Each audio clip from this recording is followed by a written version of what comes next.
এখানে অনেকে বক্তব্য রেখেছেন, অনেকে গণভোটের কথা বলছেন। আমাদের প্রধান উপদেষ্টা তিনি কিন্তু বলেছেন যে গণভোট মানুষ বোঝে না, তার মানে প্রধান উপদেষ্টা গণভোট করবেন না।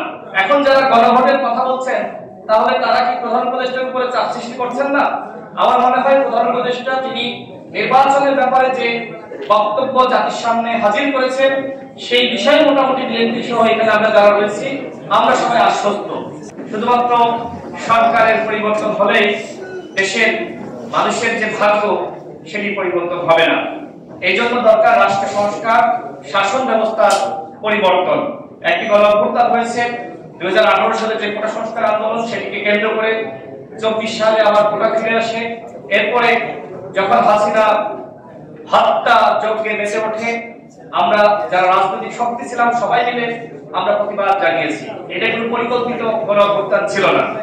এই গণঅভ্যুত্থান সবার সম্মিলিত প্রচেষ্টায় অনুষ্ঠিত হয়েছে। গণঅভ্যুত্থানে সবার ভূমিকা রয়েছে। এখানে অনেকে বক্তব্য রেখেছেন, অনেকে গণভোটের কথা বলছেন। আমাদের প্রধান উপদেষ্টা তিনি কিন্তু বলেছেন যে গণভোট মানুষ বোঝে না, তার মানে প্রধান উপদেষ্টা গণভোট করবেন না।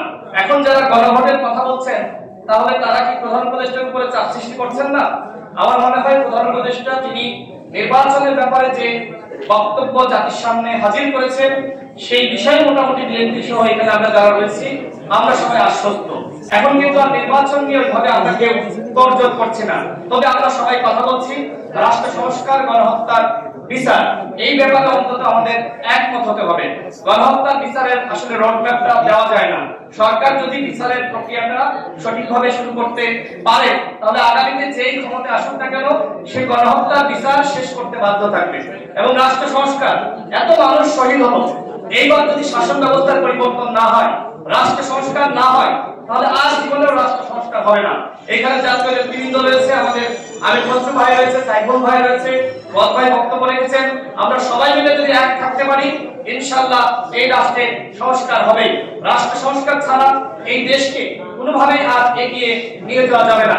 সর্বশেষ বলবো যে সরকার কিন্তু অনেক কথা বলছে, কিন্তু নির্বাচনের পরিবেশ তারা কিভাবে তৈরি করবে? বিশেষ করে আমি নিজেও আমার ঝিনাইদহ জেলাতে গিয়েছি, সেখানে গণসংযোগ করেছি। এখনো পর্যন্ত সরকার কিন্তু আইন শৃঙ্খলা পরিস্থিতি এখনো পর্যন্ত উন্নত করতে পারে নাই। যদি নির্বাচনের তারিখ দেওয়ার আগে, রোডম্যাপ প্রকাশ করার আগে এই আইন শৃঙ্খলা পরিস্থিতি বা নির্বাচনের পরিবেশকে সরকার ঠিক করতে না পারে তাহলে অবাধ সুষ্ঠু নিরপেক্ষ নির্বাচন সরকার কিন্তু জাতিকে উপহার দিতে পারবে না।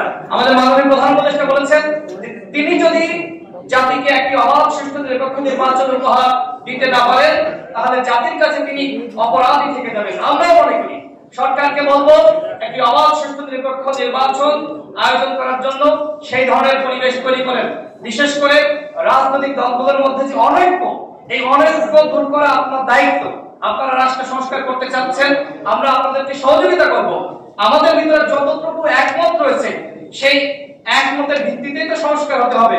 জোরপূর্বক যদি কোনো কিছু চাপিয়ে দেয় অনেকে কিন্তু মানবে না। যে জুনায়েদ সাহেব ভাই বলতেন যে আপনার মতামত যতটুকু গ্রহণযোগ্য হয় ততটুকু আপনাকে মানতে হবে, আর যতটুকু গ্রহণযোগ্য হবে না তার জন্য আপনাকে জনগণের কাছে যেতে হবে।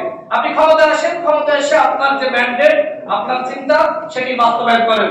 আবারও বিপ্লবী ওয়ার্কার্স পার্টিকে ধন্যবাদ। গণতান্ত্রিক লড়াইয়ে আমরা সবসময় একসাথে ছিলাম। ইনশাআল্লাহ দেশের প্রয়োজনে এইখানে মঞ্চে যারা রয়েছে বিএনপি, বিপ্লবী ওয়ার্কার্স পার্টি, গণ অধিকার পরিষদ, এবি পার্টি সহ সিপিবি যারাই রয়েছে, ইনশাআল্লাহ দেশের প্রয়োজনে আমরা একতাবদ্ধ থাকবো।